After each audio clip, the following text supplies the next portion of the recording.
be. My name is James Weinberg. I'm an academic at the University of Sheffield, but also a trustee at the Political Studies Association. And I extend thanks from the PSA as well as the Parliamentary Education Service, who have come together to provide this webinar as part of an ongoing series. So if you enjoy this one, tune in for another one. They're always being reorganized, and we've got plenty more content to come. Tonight, we're focusing on cabinet and ministerial accountability and the lives of those living in our executive as it is today.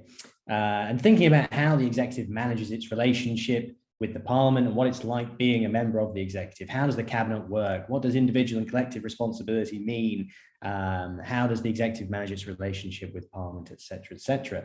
And these questions link directly to modules on the AQA A-level politics syllabus, as well as questions that arise for Key Stage 3 and Key Stage 4 students of citizenship studies, and also feature on other syllabuses covering subjects like modern studies. So hopefully there'll be something for everyone to take away, regardless of where you're teaching or which of those subjects you're teaching at the moment. A little bit of housekeeping from me before we get started. So firstly, I'm sure at this point, this seems a little bit redundant, but please stay muted while everyone else is talking or while one of our speakers is presenting. It just makes it a little bit easier for everyone else to hear and prevents any unwanted disruptions. I also need to make you aware that the event's being recorded. We tend to get a few hundred teachers watch the recording after it's been broadcast live, simply because they can't join us on the night. If you don't want to be recorded, then please make sure you turn off your cameras. Your wishes will be respected in that regard. As our speakers are presenting, you are welcome to pepper the chat function with your questions. I will monitor that, and after each of our speakers has presented, I'll put those questions to them, and you'll have the opportunity to hear what they have to say in response. We're very lucky to have two great speakers with us this evening. Dr. John Boswell and Mike Winter. And I'm going to start by introducing our first of those speakers, which is Dr. John Boswell, who is Associate Professor in Politics at the University of Southampton and Deputy Director of their Centre for Citizenship, Globalisation and Governance. John's research and teaching interests centre around contemporary issues and themes related to democratic governance, public policy, and methodologically, as John and I have often discussed, John's work is at the forefront of interpretivist political science, and he both writes and teaches on matters related to that tradition. John's currently working on a new piece of research with the Institute for Government, looking at their Ministers Reflect archive in order to better understand that web of relations that comprises core executive politics in the UK. And I think that's going to form some or much of his presentation today. So without further ado, I'm going to pass over to John to present to you. Great, thank you very much, James, for that very kind introduction, and good evening to everybody out there. Thank you very much for logging in. So when James contacted me and asked if I'd be interested in presenting on this research, I said sure, but I did realise for many of you it's quite late in the day, quite late in the getting towards the half term. So I will try and keep things as interesting and engaging as I possibly can. But academics, as you know, are not always famed for those qualities. So, can you all see that? Is that working? Working? Good. Okay, yes. So, what I'm going to talk about for the next 15 minutes is reflecting on what ministers do. So those are my details. You can make contact with me afterwards. I'm happy for that. But let's get into it. So firstly, a little bit about me and where I've sort of come to it. So James has provided a nice introduction there. For me, so I teach and research in public policy, interested in democratic governance, I'm interested in qualitative research methods. So that's at the University of Southampton. You might pick up from my accent that I'm not a native British person. I grew up in New Zealand and then actually did my PhD in Australia. So my kind of political grounding is was more varied. And normally my research, my background research is typically more on citizen and stakeholder engagement in the policy process. And it's only in recent times but I've started to become interested in doing research on elites and in the executive. So the best example you can find there is the blog at the top. The picture at the top is from a blog that I wrote with some colleagues based on a paper we wrote on executive government in the COVID-19 response. I'm trying to kind of understand what we call court politics. So the kind of intimate politics surrounding the Johnson government, the factionalism and the currying favor and loyalty and all that, and how that has fed into the COVID-19 disaster response. And so in the background of that kind of context, I'd also been engaged or cooking up a plan. Sorry, my son has just arrived home, so now the dog is going mad behind me. I'm sure you all remember fondly teaching online. Was at the same time cooking up a plan with the Institute for Government, which is a think tank in Westminster. And they're not a think tank, a traditional think tank in the sense of kind of pushing particular social economic policy. They are a think tank that is committed to the idea of better government. So they're kind of bipartisan. They work with whoever the government of the day is to try and help them. So with my colleague Jess Smith, who couldn't be with us today because she's in Parliament doing fabulous things, we had been working with the Institute for Government on a plan to analyse their Ministers' Reflect archive, which for me was a really interesting prospect, and I'll explain why. So Ministers' Reflect, there is a hyperlink there. I'm not going to click it and faff around because it will disrupt the Zoom flow, but all of you, of course, are welcome to,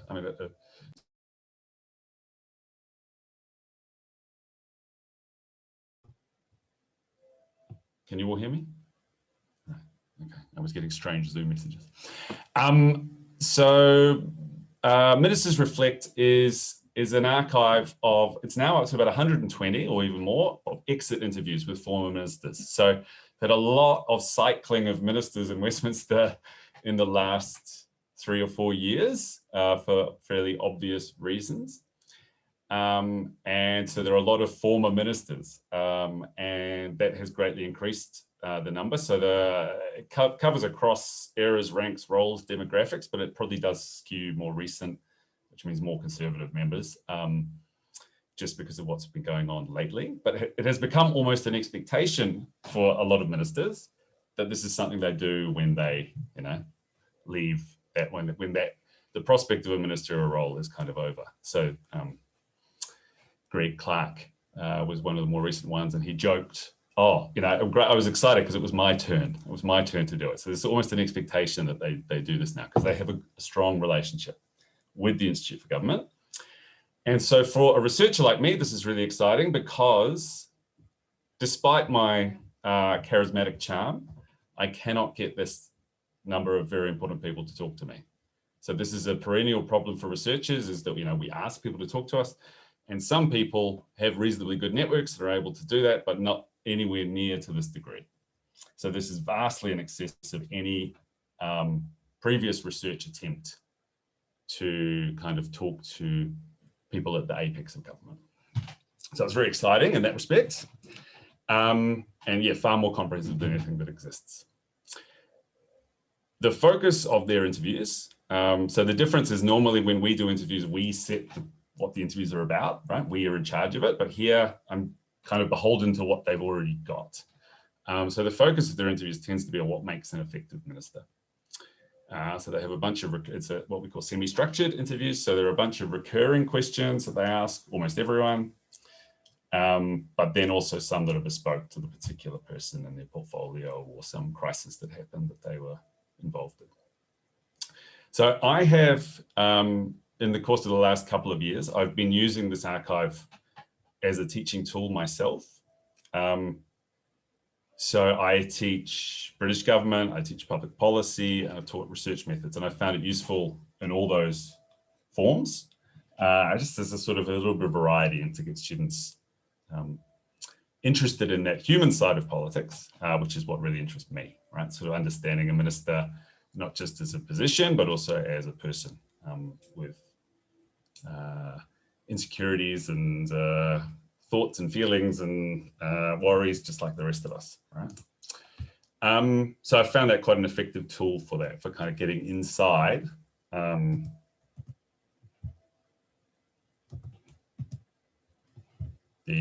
what we call the web of relations, the heart of government. So there has been this shift to thinking about the core executive. So I think that's on something now taught at A level in politics, rather than thinking about cabinet government in this very sort of formal sense.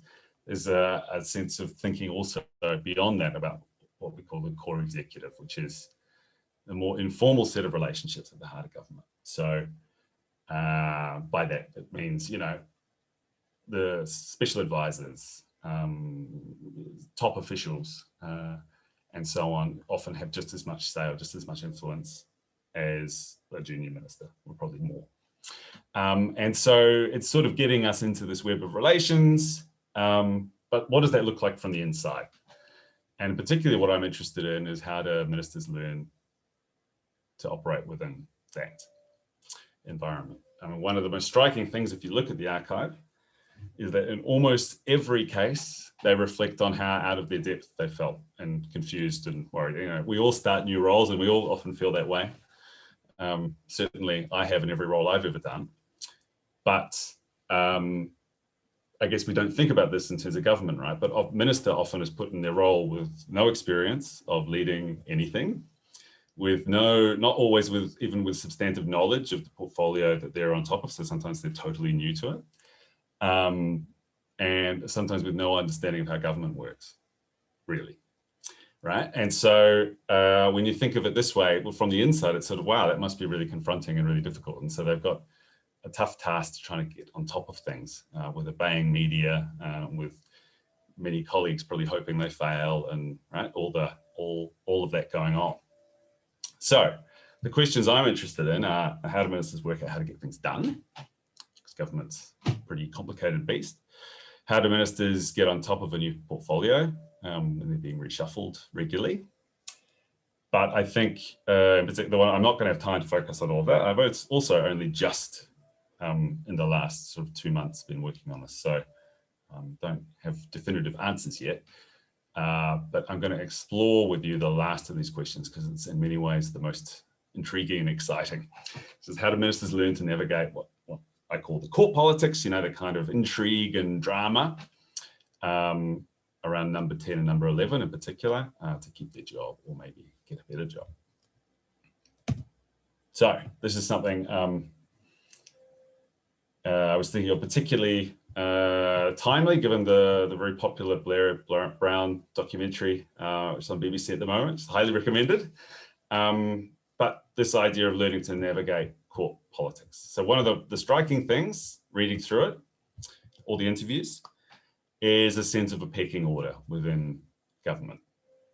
So that's not just in terms of formal rank, you know, the various ranks of minister that there are, but actually in terms of portfolio and prestige, in terms of cross-government influence. So in particular, what comes across is a strong sense of an increasingly centralized court at number 10 and number 11, or sometimes, you know, a big divide between them, depending on that particular partnership, and one often riven by rivalry. So ministers carry favour to ensure funding support for initiatives in their area and or for reasons of personal ambition. So how do ministers learn to navigate this court politics?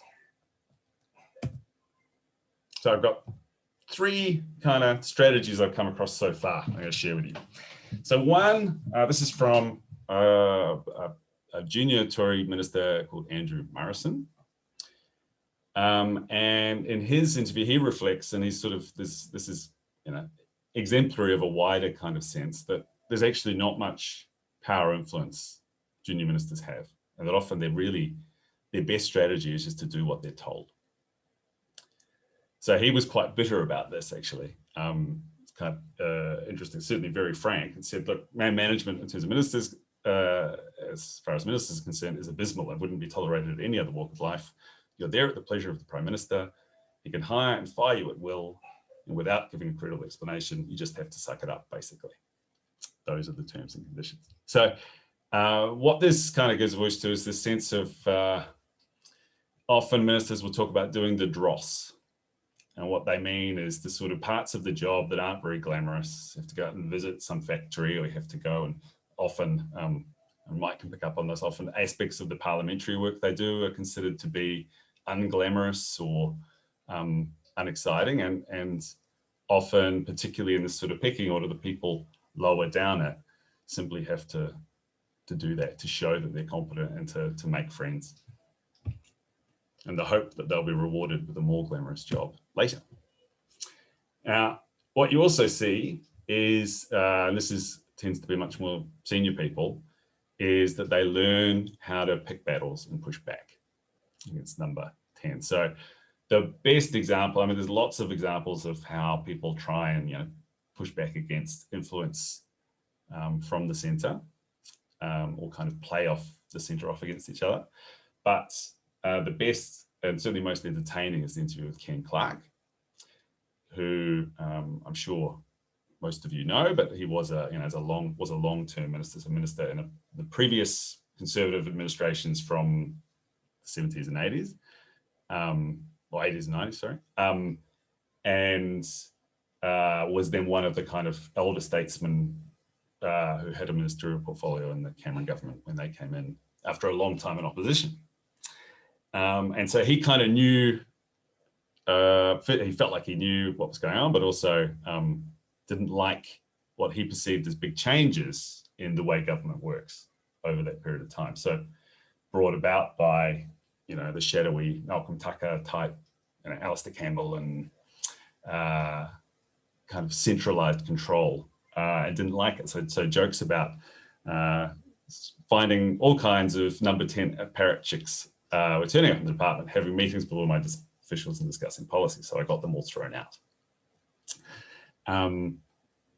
And he was he understood where he could push back, but this is something that a lot of ministers reflect on. They talk about, people telling them number 10, number 11 are want this and want that, and what they kind of slowly starts to dawn on them is that number 10 and number 11 didn't even know that was happening. It's just someone who's trying to influence them is kind of calling on this kind of ghost as a way to kind of influence people, and that they'll push back again. They learn when and how to push back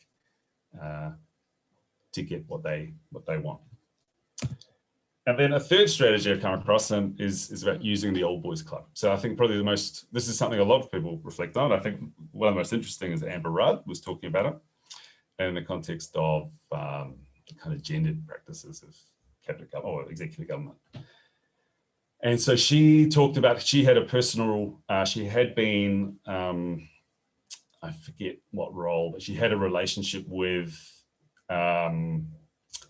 George Osborne. So she'd had a sort of professional role as a junior to him some years earlier, and said that was extremely useful because she then had a kind of inside ear inside government, the centre of government. So for her, it was this networking. She talks about the networking was so important, and she reflects quite a bit of length on how that was a really important way of kind of trying to navigate for her and protect herself and insulate herself from the slings and arrows, was that she had a kind of protector who was very powerful. And that, again, this is something that many of her, women colleagues were more reticent to do, or didn't know, didn't realize that this is what people were doing. That's something that she kind of picked up along the way. So those are some examples. I don't think it's exhaustive, and I don't think it's, I'm sure there's a lot more there, about some examples of the sort of strategies that ministers use to kind of work out how to navigate the complex kind of high politics at the centre of what they do. So I guess the question is, I mean, it's all quite intriguing and interesting. Well, what does it matter? What's the difference? So what? The so what question we often ask in academic scholarship. Well, the so what is, I think, two key things here. So one is we start to see the life of a minister really looks a long way from what we understand, a typical textbook understand as a cabinet government where you have a clean division of roles and you have this ethos of collective responsibility, you start to see that actually it's pretty riven with factions and tensions and ambition.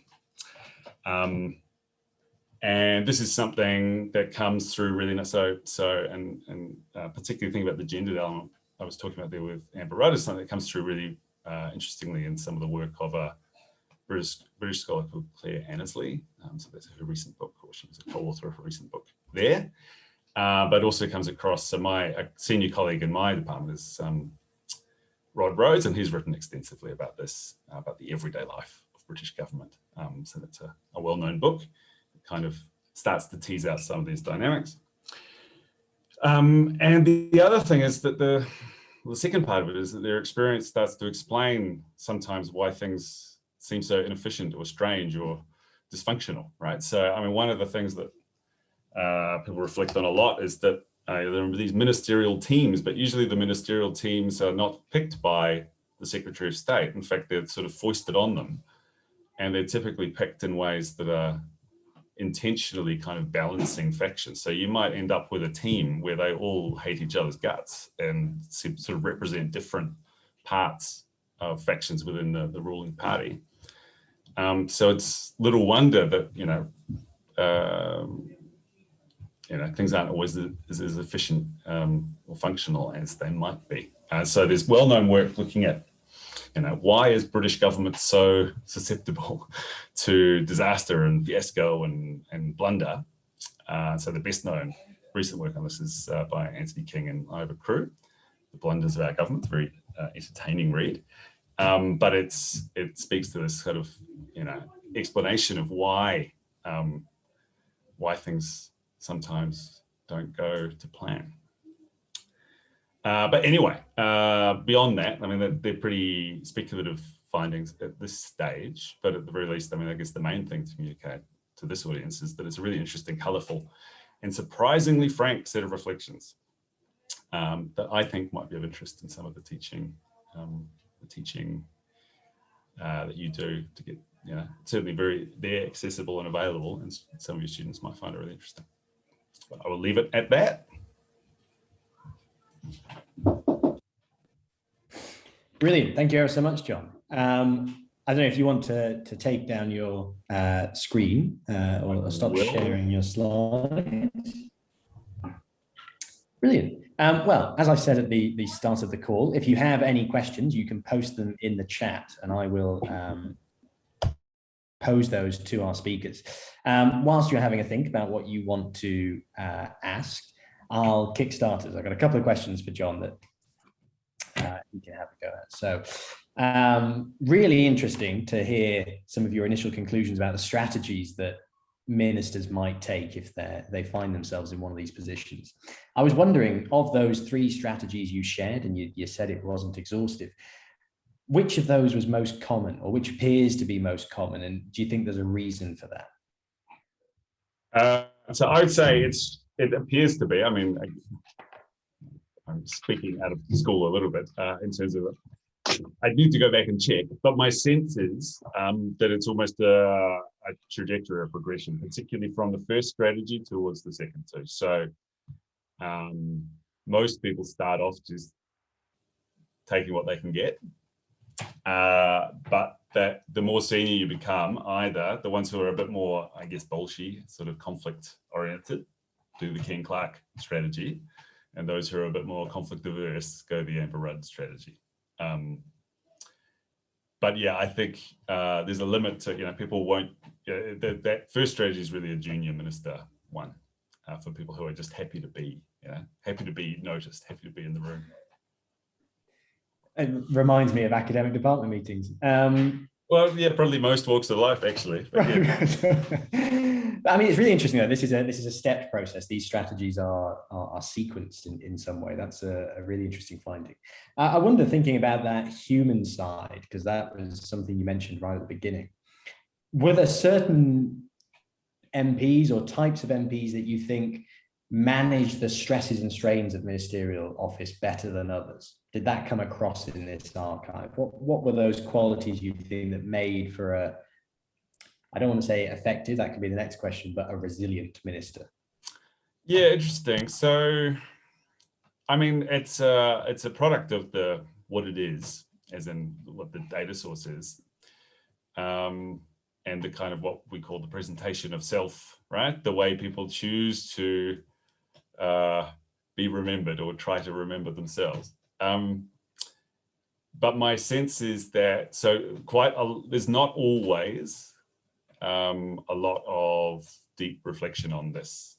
And so in particular, I would say it's a more male response, but not, of course, not all, and tends to skew more to the Conservative or actually Liberal Democrat, probably even more strongly, ministers that were spoken to, will basically not reflect on this at all. We'll talk about what a great job they did and how they were sort of born to do it. All right. There is, though, some who will reflect on, how difficult they found things, how overwhelmed they felt at times. But I don't think, in general, most say that they found coping strategies or ways to manage. So particular strategies that people relied on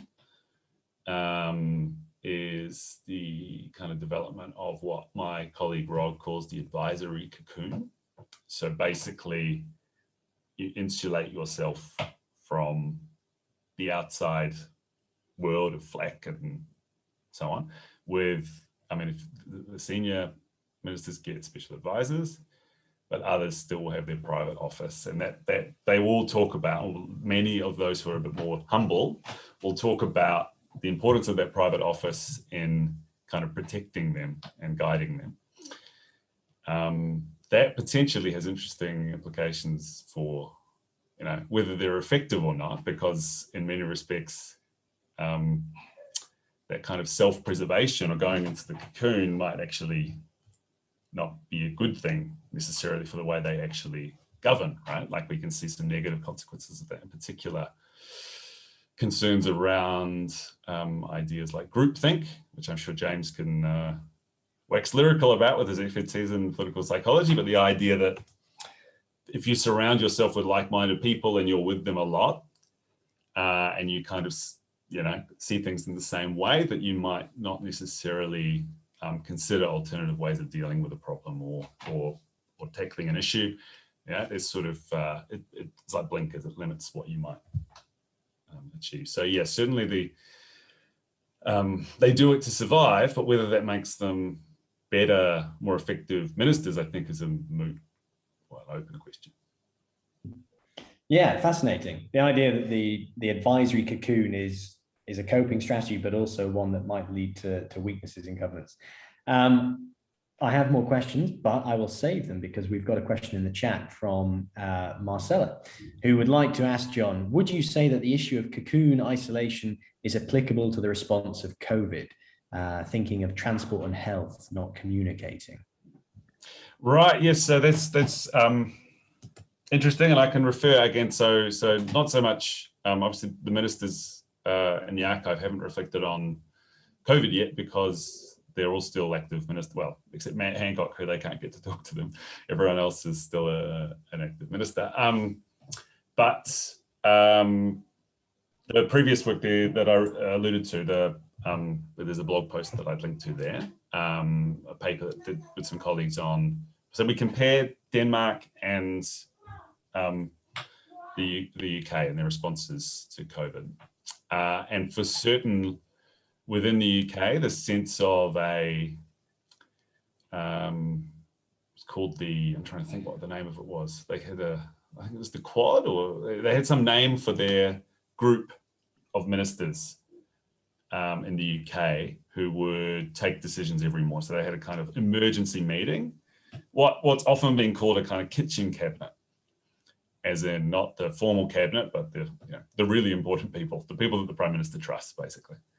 And so throughout, that was Johnson, Gove, Hancock, and Raab, and I think one other. But they, would meet every day. They'd hear from the advice from their advisors, so Whitty and Vallance and others. But yes, certainly, when we look back at it now, there was an element of groupthink going on and not considering, some of the perspectives that we saw get a lot more airtime, a lot more consideration in somewhere like Denmark, where we compared, right, where the executive were listening to a wider range of advisory voices. This is very much a bit more blinkered. And yes, for certain, it was about surrounding themselves with people they felt they could trust, and a certain antipathy towards renegade, or self-styled renegade scientists and their more confronting advice. So yes, certainly. Thanks, John. I mean, thinking about the answer you just gave there, in terms of maybe some of our listeners, students answering essay questions on exams about the core executive, would you say that is the conclusion to be drawn from your presentation, rather, that the traditional core executive model doesn't exist in British politics, but that is a weakness of the system? This web of relations leads to dysfunctional governance, and that is something that maybe students could develop as an argument in an essay? Yeah, I mean,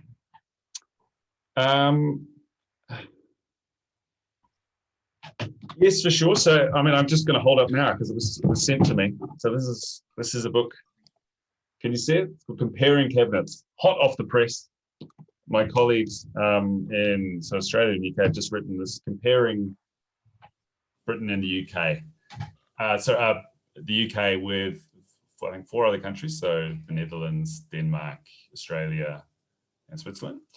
And they all, their argument would be that actually the core executive exists in, it's a metaphor that applies equally well to all these different examples, but that it works better in some contexts than others. So essentially, particularly, and even in Britain over time, it's worked better and worse depending on the particular circumstances. And it's because it's this web of relations, it actually depends on the actors involved.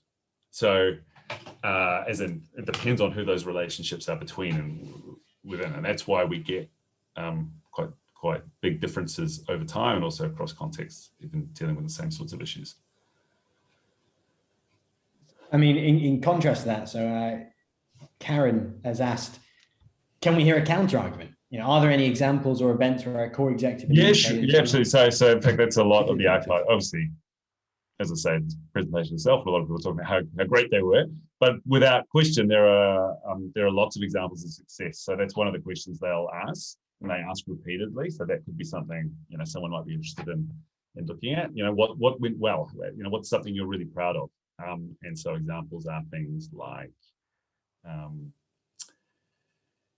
reforming major policy reform, so like health reform, or reforming universal credit or social care, or these sorts of major changes. And they also talk about dealing with crises. And again, sometimes these, often a crisis that is quite well dealt with is much less well known because it was well dealt with. So it's sort of, it didn't become a huge crisis. And a number of talk about some successes they had in doing that and how that came about. So, we all like to focus on the negative and the critical, but for certain, yes, there are lots of success stories too. Brilliant. And another one from Alistair then. How much has the type of person becoming a minister changed over time? Does this affect performance?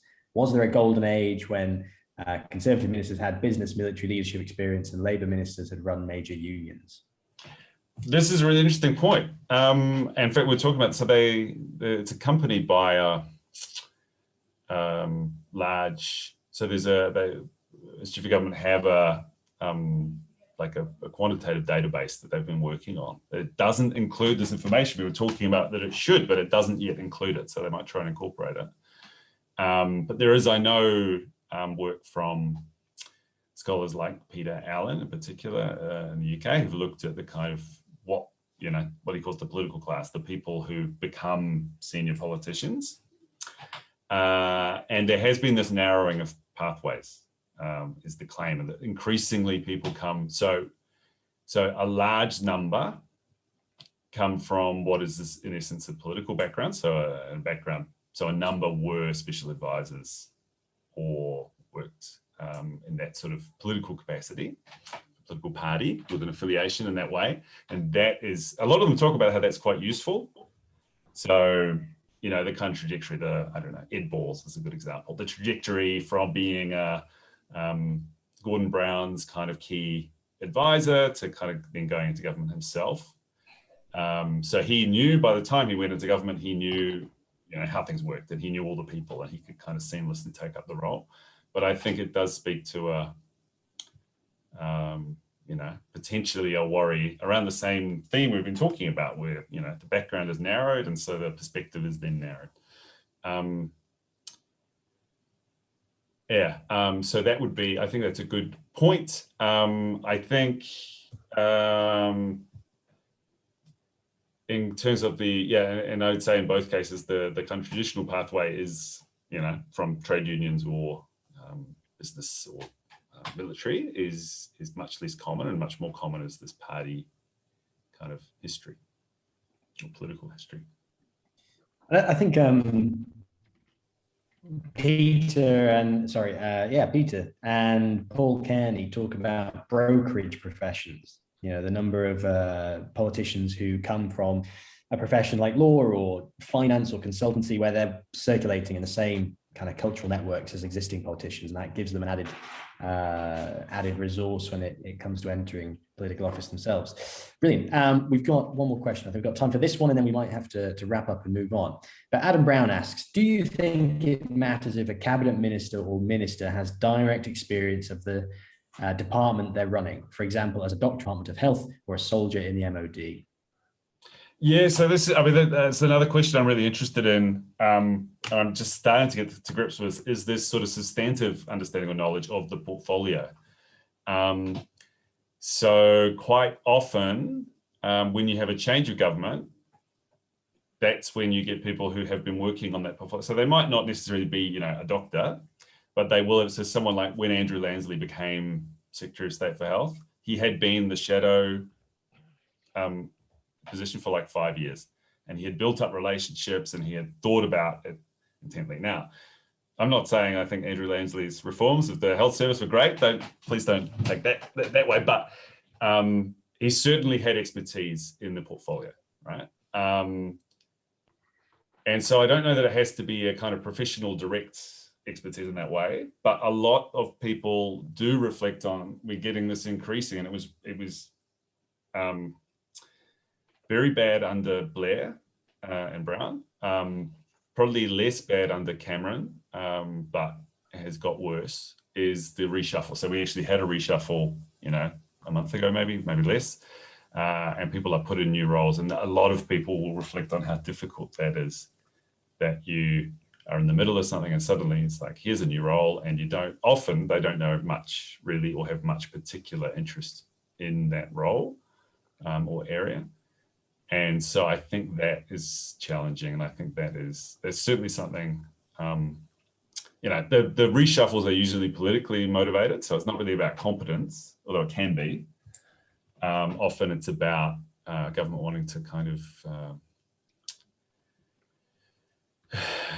of showcase you know, to the public, look, we are refreshing, or it can be a way of rewarding people within the party for their loyalty, or, you know, not rewarding them for a lack of loyalty. And so that's certainly become a big problem, I think, that contributes to some of the problems in government. Brilliant. And I just want to put one final question to you before we move on, and that's if students are thinking about answering an exam or an essay question on what makes an effective minister, have these interviews... Hello, can you see me? You're black. Thank you for muting yourself, Rachel. If I could just ask John quickly, so if students are answering an exam question on what makes an effective minister, has your analysis of these interviews revealed any patterns in certain parts of the job that they might consider? Are there certain things, skills, or tasks that students should be writing about? Oh, it's good. Sorry, I mean, this is difficult, James. It's been a long time since I, remember the stress of writing a 2-hour. I mean, we tend not to set exams when we teach. They get a little bit longer to think about it. Yeah, so I think, I mean, so my interest is in learning. I think there's lots they can talk about the way, the learning that they try and put into practice, and I mean, I think what I'm hopefully kind of gesturing towards the end of the project is thinking about different learning styles, right? And that maybe there are particular ways of approaching the job that are conducive to learning quicker and more effectively, and there are ways of approaching the job that are less conducive to that. There's not, I think that will do as an example, as an answer.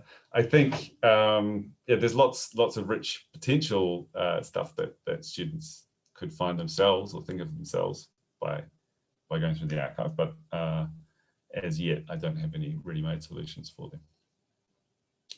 That's okay. Well, I think everyone looks forward to seeing what you come up with at the end of the project. But with this time in mind, I think I just want to say a massive thank you, John, on behalf of everyone listening for that great presentation and all of the answers you've given there in the Q&A as well.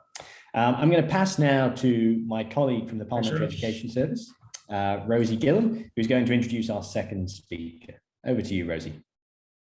Oh, thanks, James. And hi, everyone. Yeah, I'm Rosie. I'm a member of the teacher training team here at UK Parliament. Just say a big thank you again, John, for sharing your research with us tonight. It was really, really valuable input to the conversation. And thanks to all of you that were posting questions in the chat box. Really interesting questions there. Looking forward to seeing more coming from all of you as well. For those of you just joining us, thanks for joining. And just remember that today's session is being recorded as well, so you can catch up on anything you missed at the start of the session. But now I'm delighted to introduce our next speaker, Mike Winter, who's the head of Centre of Excellence for Procedural Practice here at UK Parliament. Mike worked in the Cabinet Office for 25 years and in Ministerial Private Office for 13 years.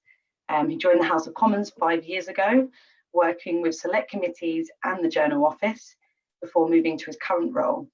So Mike, over to you. Thank you very much, and I'll share my screen and hopefully we can get cracking straight away. How's that working for everyone? Yep, good. Yeah, so just to build on that, I did, as you said, 25 years in the Cabinet Office, including in things like the Civil Contingencies Secretariat. So I have a view on some of those questions we've had on how government manages crisis.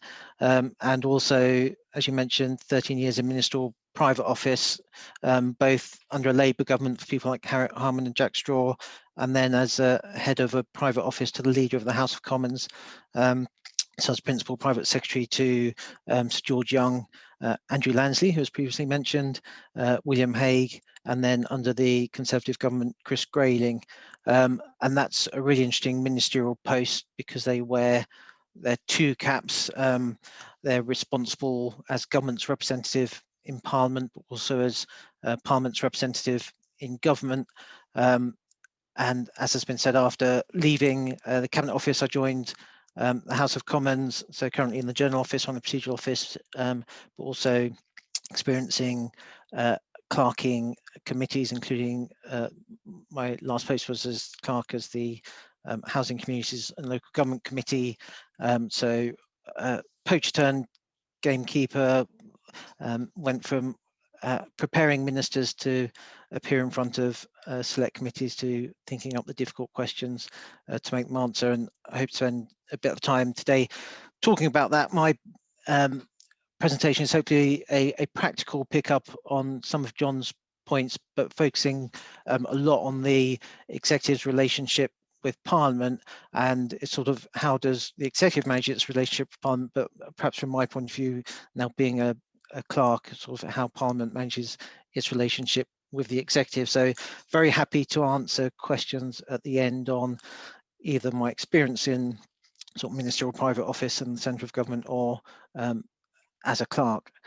I will now move on.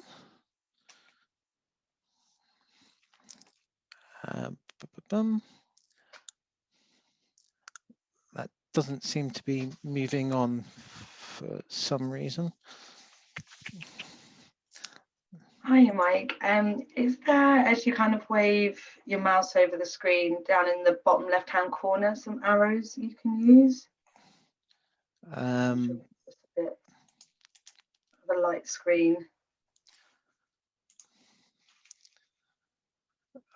Nope, I can't see those. Ah, there we go. It's worked. The computer's caught up with me. I'm going to start here. This is researching this, looking at this idea of accountability. So Parliament obviously has some control over what the executive does, looking at prior authorisation on things like expenditure and legislation. It has that prior control, and the House of Lords plays a role here, but forgive me if we've got any House of Lords experts or freaks out there. I'm House of Commons based. I'm probably not going to mention the House of Lords again, but it's a bicameral parliament, so I'll mention them here and get it out of the way. If there are any questions on House of Lords and accountability, I might be able to pick up on those later. But this idea of accountability is sort of a fundamental principle, it's been described as, of the British Constitution, but it's a bit of a vague concept, and there's not really a single definition of it. And trying to find information in Erskine May or the standing orders that there's not a lot about, but there is this that does appear in Erskine May, which is actually a resolution on ministerial accountability, and this was passed by both houses back in March 1997. And it basically says this House thinks that ministers should be held to account, they shouldn't lie to Parliament, and they should make themselves available to Parliament and the civil servants. That's sort of the basis of this accountability. So why this resolution and how did we get here? Just looking at the dates to put it in context, in 1994, we had the Cash for Questions affair, and that resulted in lots of changes. Obviously, Parliament and government were sort of intermixed as far as the public were concerned in that, and both sort of have a role in sort of repairing reputational damage.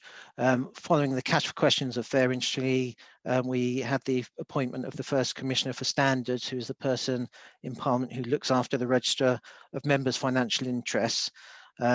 They reported through the Committee on Standards, and itself has had lay members since 2013. So Cash for Questions led to the start of the end of self-regulation and MPs marking their own homework. So we had the Commissioner, we've had lay members on the Standards Committee for several years. Following that, we had the MPs expenses scandal in 2009, which led to the establishment of IPSA to look after their pay and pensions, and then more recently an independent expert panel which decides the sanctions for MPs found guilty under the independent complaints and grievance scheme run by the House. This idea of accountability doesn't sit still, and there's been a bit of a journey. 1997 seems sort of a good point for this to happen. I say we're moving much more away from self-regulation, and this is sort of the start of that. In 1995, so again just before this, we had the 7 Principles of Public Life outlined by Lord Nolan, again in a sort of attempt to have some external views on the standards in public life. So that committee was set up, and this resolution directly results from an internal report in the House, and you will see that both houses agreed this resolution in March 1997, so a couple of months before a general election took place. If you're being cynical, there might be something to read into that. But obviously, May 1997, you had New Labour and Tony Blair marching up Downing Street. But this was very much the tone of the time, that this idea of ministerial accountability and being responsible to the House was sort of finding some form. That's sort of the Parliament's view of it, and how does that translate into some of the government guidance? So here we've got the latest version of the Ministerial Code, and this has existed since the Second World War, was made public by John Major in 1992. So again, just before the sort of resolution and cash for questions, and then renamed the Ministerial Code under Tony Blair in 1997. It's not legally binding, it's a government document and doesn't say too much on Parliament, but does mention that government should make important policy announcements to Parliament first, and we'll come back to that in a minute, and also says ministers shouldn't leak select committee reports and things like that. It also has some information on parliamentary private secretaries and ministerial interests and other things. So that's the Ministerial Code. The Osmotherly rules, again, this has existed for some time, first released in about 1980, around about the same time as the development of departmental select committees. And again, this is an internal government document that hasn't been approved by Parliament and has no parliamentary status, but select committees do use it to bash government departments over the head, particularly because it includes the aim of providing considered government responses to select committee reports within 2 months. So quite often select committees will use this as a basis for saying to government departments, we're still waiting for our report, where is it you're breaching your own guidance? But again, no status legally or within in Parliament, it's an internal document.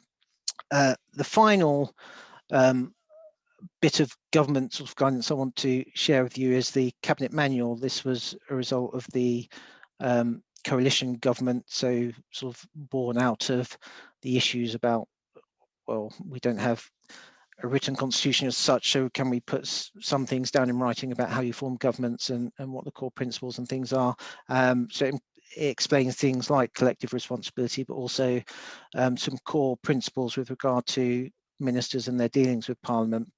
And if you look, you probably won't be able to read that, but the core principles there that they've set out are pretty much a cut and paste of the resolution that the House has agreed in 1997. There's been a bit of updating to reflect the fact that in the meantime, the government had passed the Freedom of Information Act. But apart from that, it's pretty much a word for word cut and paste job. So obviously the civil servants drafting this thought that was probably a good place to start.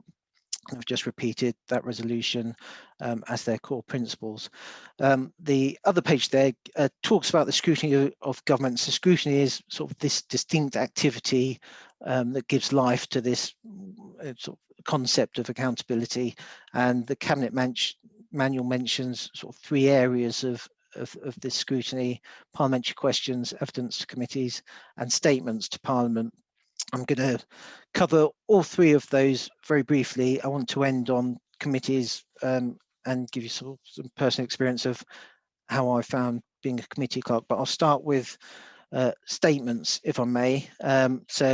Repeating the Ministerial Code. So as I said earlier, the most important announcements should be made in the first instance in Parliament, and this is a frequent source of tension between Parliament and government, particularly the comms people in number 10.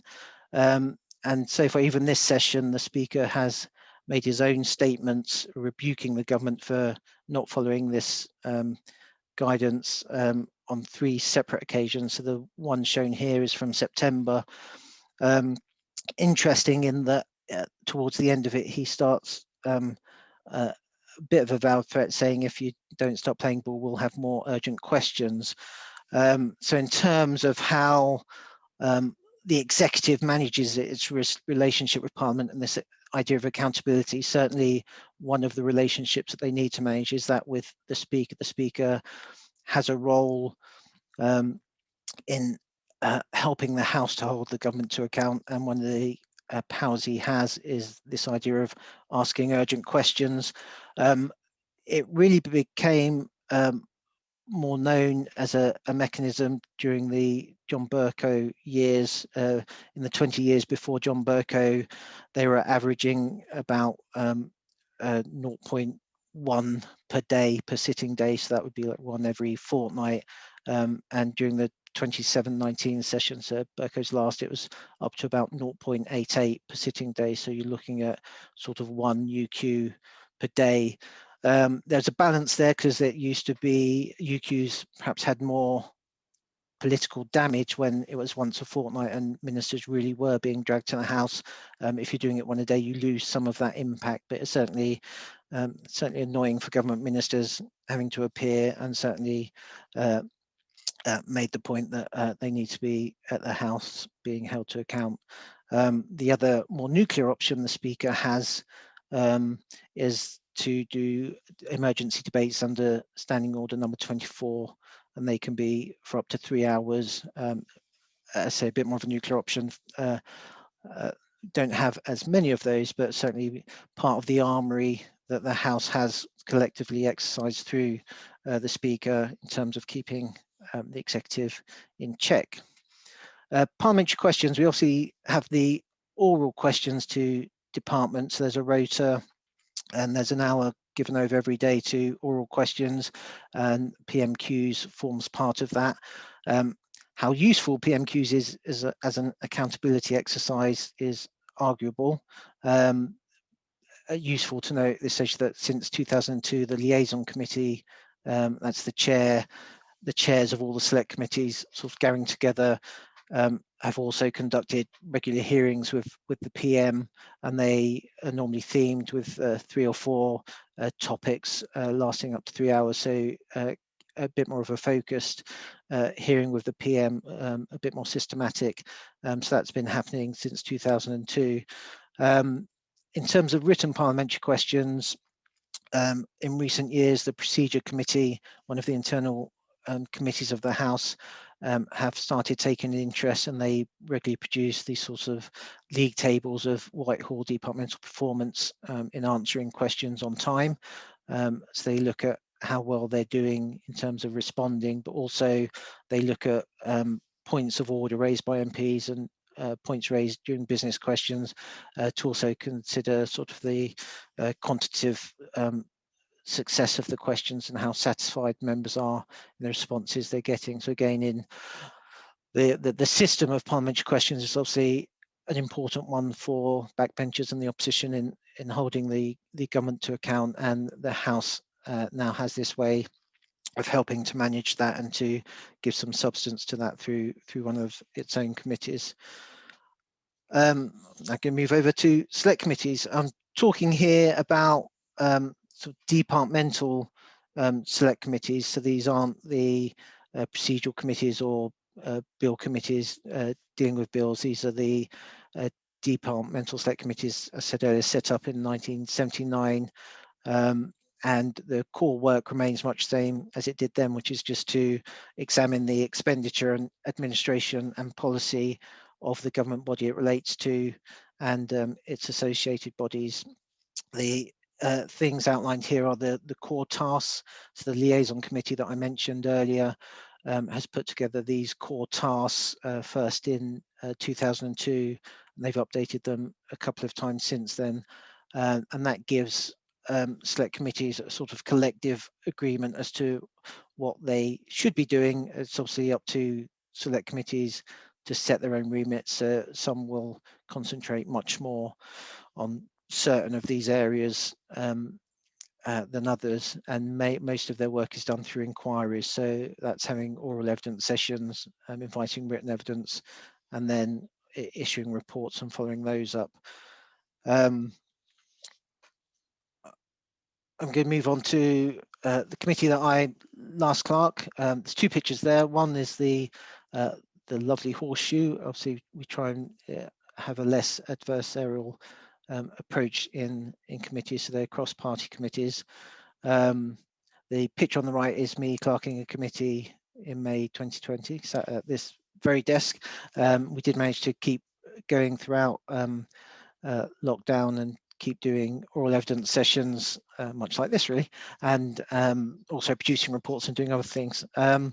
So the relationship between the government department and the ministers and the committee exists at different levels. There is obviously a relationship with the chair, which will change depending on the minister and the chair, but also committee members and the Secretary of State and their ministers will often have a relationship, and also between the committee team and the department. So just to give you an idea on a typical departmental select committee, you'll generally have a couple of clerks, the main clerk and the second clerk, 2 to 3 committee specialists, so they will mainly be running inquiries and writing reports, an admin team, media and engagement support, and we also have something called the scrutiny unit within the House of Commons, and that provides financial and legal expertise for inquiries across any committee that needs help on any given time. Committees can also appoint specialist advisors, so if you're looking for a particular expertise on an individual inquiry, you can also get in a specialist advisor that helps with that. I mentioned public engagement there, and there's been a big move towards public engagement, particularly within select committees.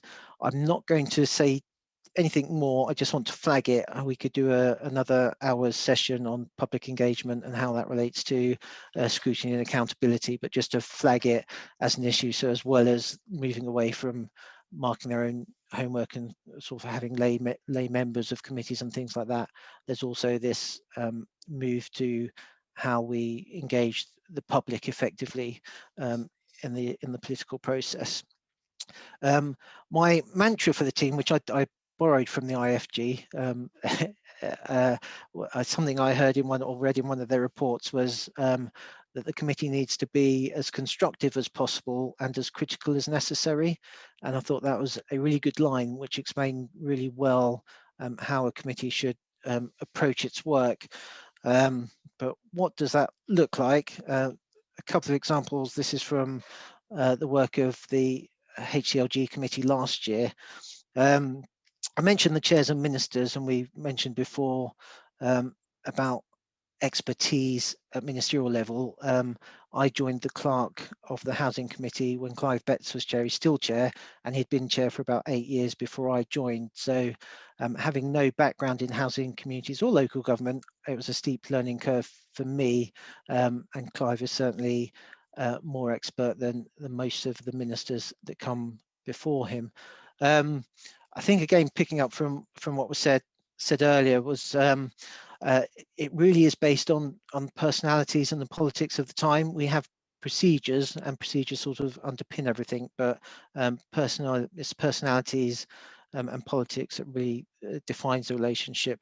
The tone is obviously set from the top in terms of the Prime Minister, but individual secretaries of state will have their own position on the importance of Parliament and scrutiny and how to manage that relationship. At one end of the spectrum, you have people like Robin Cook, who, when he was leader of the House, setting out his plans for modernisation, said good scrutiny makes for good government, and that was very much his mantra. And there's quite a few people who would be of a similar vein. At the other end, you have Secretary of States who don't enjoy the House, either don't regard it as important or just don't would much rather be in their department dealing with their own people and coming up with policies than sitting listening to debates or answering questions. Most secretaries of state obviously engage with select committees. Some select committees do find it quite hard to get secretaries of state to appear before them. Normally it's never normally a flat refusal. It's normally sort of delay and issues like that, so that they will nearly always come before the committee eventually. It's not always easy, so Secretary of States have different approaches to their committees. At one extreme, I think a committee can be a useful ally to a government department. Certainly a select committee can help a department make the case for more money against the Treasury, so it can sort of almost be used for that purpose. And as select committee clerks, we're told not to, just asking for more money is generally not a good recommendation to make, but there can be a place and time for that. So that would be the extreme of how helpful a committee could be. Something else that's shown here is pre-legislative scrutiny. So last year, the committee did pre-legislative scrutiny of the draft building safety bill, and that's certainly on the collaborative end of the spectrum, where certainly my team would be meeting weekly with the bill team. They were very open about which areas of the bills they were most open to having input, and other areas where they may have a more defined view of what they wanted to achieve and how they were going to do it. And certainly the hope for government would be, having put a bill out in draft and having a select committee report on it, it would certainly help raise the issues and hopefully make the passage of that bill more smooth when it eventually comes to Parliament. So that's on the sort of constructive side. On the critical side, last year probably the most critical towards the end of that spectrum that we got was dealing with the West Ferry Printworks planning matter. The committee sort of publicly said that it wasn't a personality thing. It wasn't a witch hunt. They wanted to know about the process and help improve that. And certainly the department were eventually happy for some of our ideas about how the guidance could be changed to make things clearer for future ministers in this area, in making sort of quasi-judicial decisions on planning issues. But certainly that was sort of the most critical we got, and the most political the committee got, and when the managing of the relationship within the committee and between the committee and department became important. I'm going to briefly mention select committee chairs. There's been quite a lot of work, and this is also stolen from the IFG. This is their latest chart on select committee chairs. I mentioned earlier that sort of accountability doesn't stand still, and one of the changes that were made back in 2010 was the election of chairs, and they've also started to be paid as well. So there's a sort of, you don't have to be a minister to have a career route through the House. You can be a select committee chair. However, if you look at the latest list, quite a few of them have had ministerial roles, including secretaries of state. How that's again probably another discussion to be had as to whether that makes select committees more effective or not, or the impact that has had on select committees. Certainly on a wider scale, it's had an impact. The House is, I think, now more protective of its right to decide things and dislikes the executive interfering in things that it thinks are his. So when Chris Grayling was tried to be appointed as chair of the ISC, isn't a select committee, but is a committee of Parliament, a statutory committee of Parliament, that fouled. And Sir Bernard Jenking, the initial moves to have him installed as chair of the liaison committee were not warmly welcomed. Eventually he did get appointed, but I think some political capital used up in that process. Select committee powers, I don't need to mention too much about this, but going back to how it relates to ministers. So select committees have powers to send for persons, papers and records, but can't compel members of either the House to give oral or written evidence. Obviously the House does, I say they would normally attend. The government has refused to deliver up certain official witnesses in the past. This is normally a political decision. Civil servants give evidence on behalf of their minister, so it's sort of again in the motherly rules about how that works. And also the Chancellor and Treasury ministers would normally only appear in front of the Treasury Committee and not in front of sort of all the departmental select committees, which I think is probably a reasonable approach on their part. So we have these powers. When it goes wrong, and it has done in the past, there is a new report out about select committee powers. I don't want to again go into that at this stage. To say the power to hire and fire ministers obviously belongs to the PM.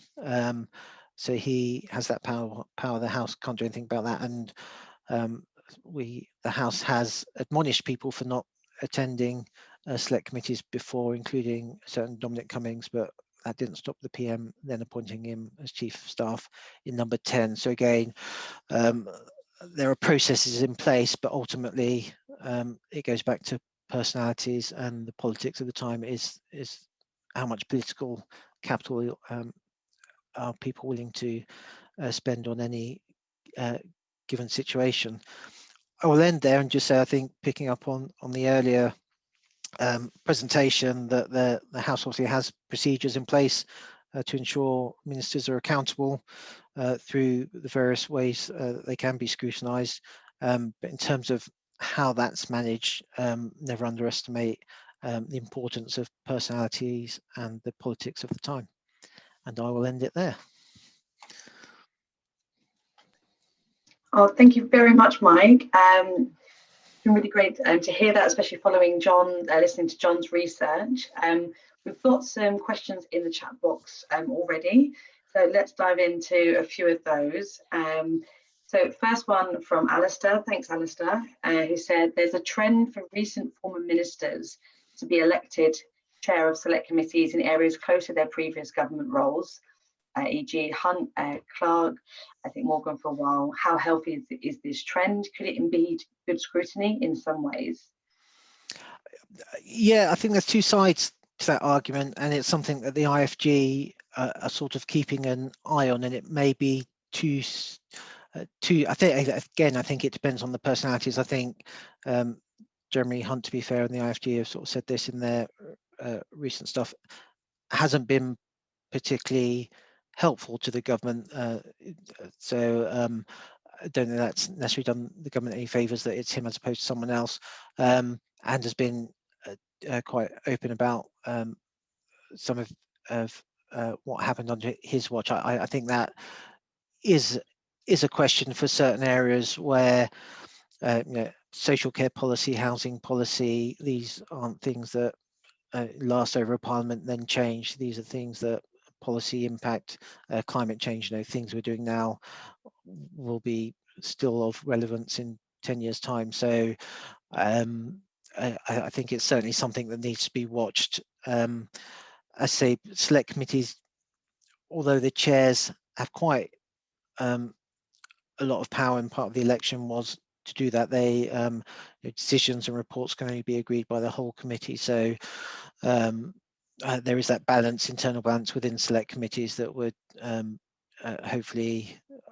iron out some of that. But yeah, there's perhaps a wider question there that is being asked. Okay, thank you very much. So we've got another question around like committee chairs. So is gender balance in committee chairs and among committee members a consideration?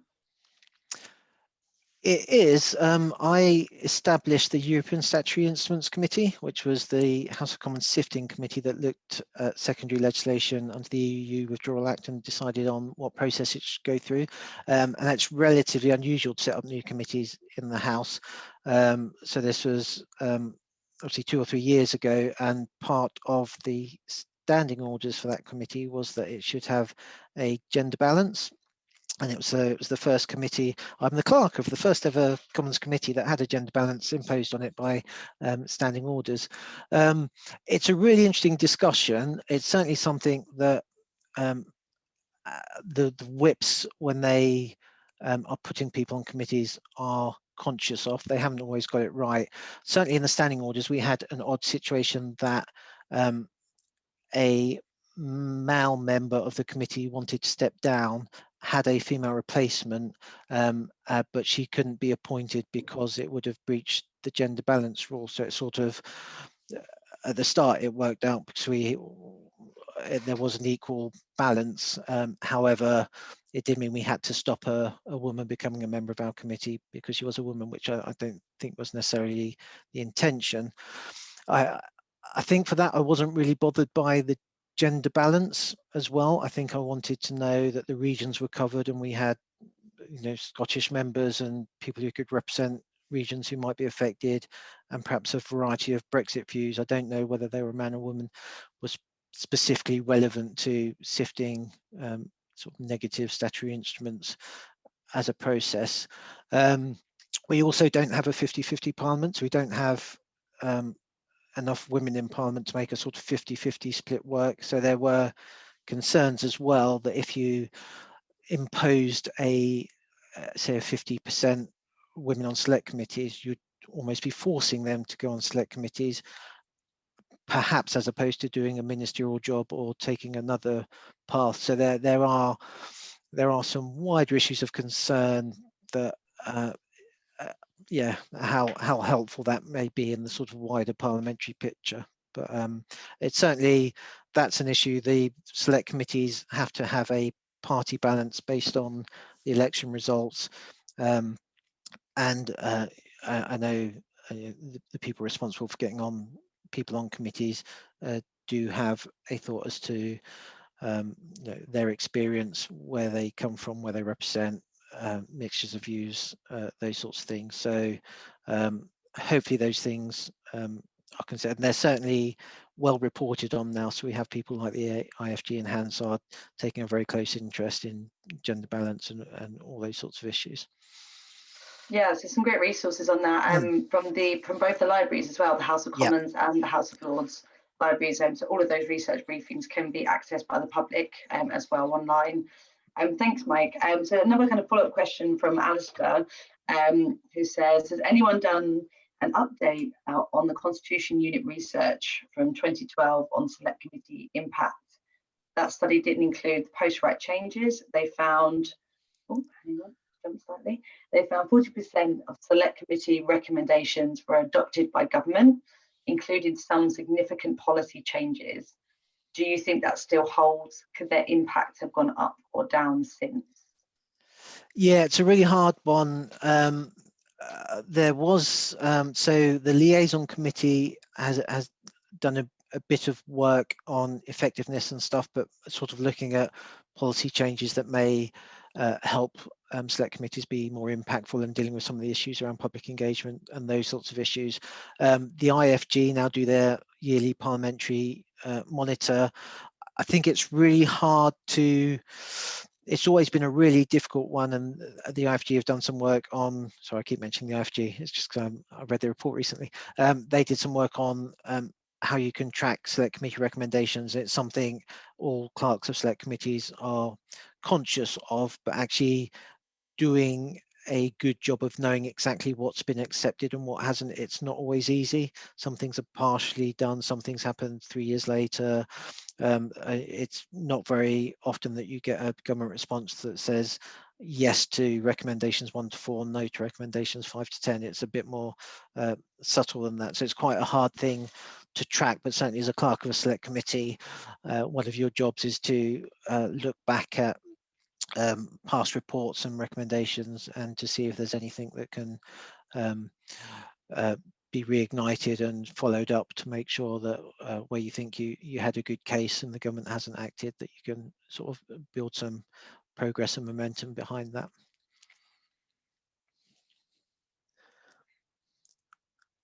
I think Rosie may have frozen. James, do you want to take over? And yes, no worries, Mike. I think maybe Rosie's having a problem with her internet connection. That was a fantastic answer. Thank you, Mike. I was just thinking about that in the chat function as well. And I wonder, you know, between the COVID pandemic stalling the ordinary operation of select committees and the ability of them to do the fantastic work that they normally do, and the kind of bullish nature of the current administration compared to previous ones, whether their influence might be slightly diminished compared to some of the statistics that Meg and colleagues looked at in that research that Alistair was referring to.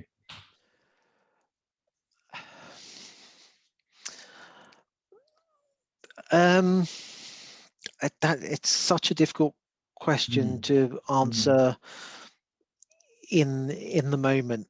I think if you ask me in 2 years' time or after the next general election, was this a golden period for select committees? It might be easier to answer. I think there's still, I mean, quite a lot. There was obviously quite a lot of work that was done. I think all committees, I think bar Northern Ireland Committee, did something on the COVID because it obviously touched into all those different wide policy areas. There was also quite a lot of other stuff going on as well. and obviously select committees do things like pre-appointment hearings and report on the departmental budgets and all those sorts of things. So scrutiny carried on, and it carried on policy areas much wider than just COVID. And I think if you look at the number of the reports that were produced, I think on the HCLG committee front, we produced more reports probably last year than we did do in a normal sort of non-lockdown year. So the output was certainly there. How government responds to those is a different question. But I think the report last week on COVID, which was the joint report between the Health Select Committee and the Science and Technology Committee, was a really good example of how committees are thinking about how they can have most impact, and that sort of idea of joint working and getting two committees to come up with recommendations covering a whole piece is one of the things they're doing. We've mentioned public engagement. That's another thing that committees can do to sort of try and put some more substance, I guess, to their own work and make it more real.